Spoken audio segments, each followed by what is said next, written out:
Welcome to S4 Soumya news. Lokesh గారు, ఇది మీరు గమనిస్తున్నారా?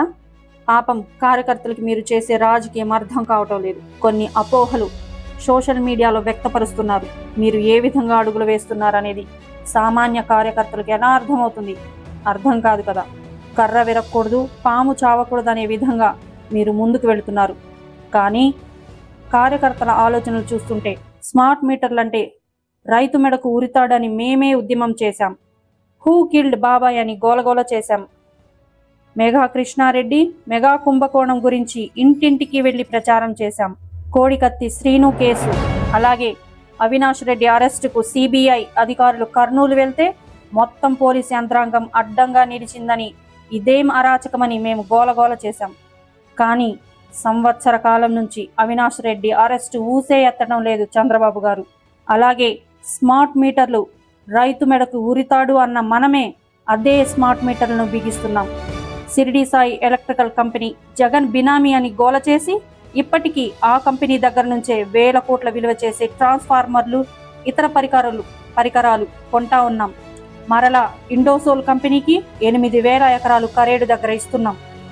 బయట నుంచి చూస్తుంటే కూటమి ప్రభుత్వంకి మేఘా కృష్ణారెడ్డి మరియు షిరిడి సాయి విశ్వేశ్వర్ రెడ్డి ఆత్మబంధువులా కనిపిస్తున్నారని కార్యకర్తల ఉద్దేశం.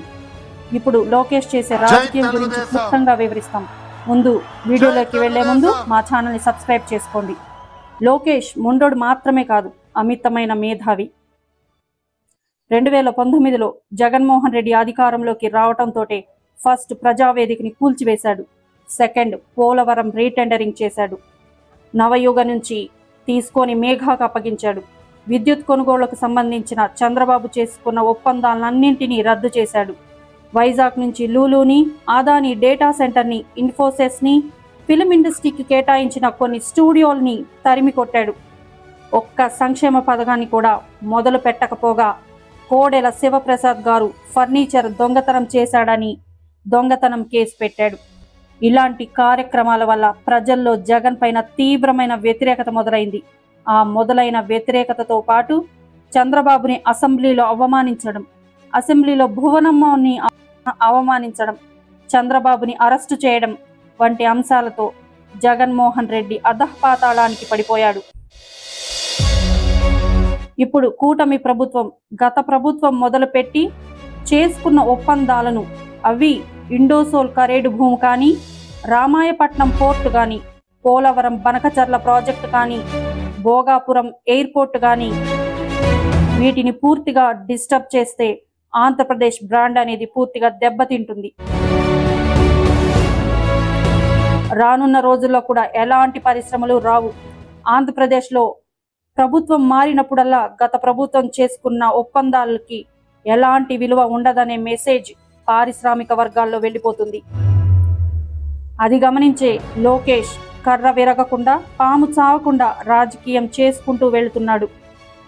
ఆ రాజకీయం ఎలా ఉంటుందో దానికి సంబంధించిన అంశాలు.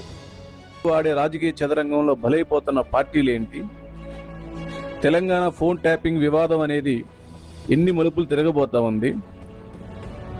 ఆంధ్ర సిఐడి అనేది టెలిఫోన్ ట్యాపింగ్ కేసులో ఎంటర్ అయితే జరిగే పరిణామాలు ఏంటి? మోడీ, అమిత్ షా చరిష్మా ఏ విధంగా మసకబారిపోతుంది? మోహన్ రెడ్డికి బీజేపీ అనేది డైరెక్ట్గా కానీ ఇండైరెక్ట్గా కానీ సపోర్ట్ చేయడం అనేది వాళ్ళ మెడ మీద వాళ్ళు కత్తి వేలాడి తీసుకున్నట్టేనా? మోడీ వేసే అడుగులు ఎటువైపు? చంద్రబాబు నాయుడు ఆడే రాజకీయ చదరంగం ఎలా ఉంటుంది? వీటికి తోడు పోలవరం, బనకచర్ల, ఇండోసోల్ కరేడు భూములు, ఏపీ లిక్కర్ స్కామ్లు అనే అంశాల మీద మా నెక్స్ట్ ఎపిసోడ్ మొండోడి లోకేష్ పార్ట్ 4లో చర్చించుకుందాం. Thanks for watching S4 Soumya news.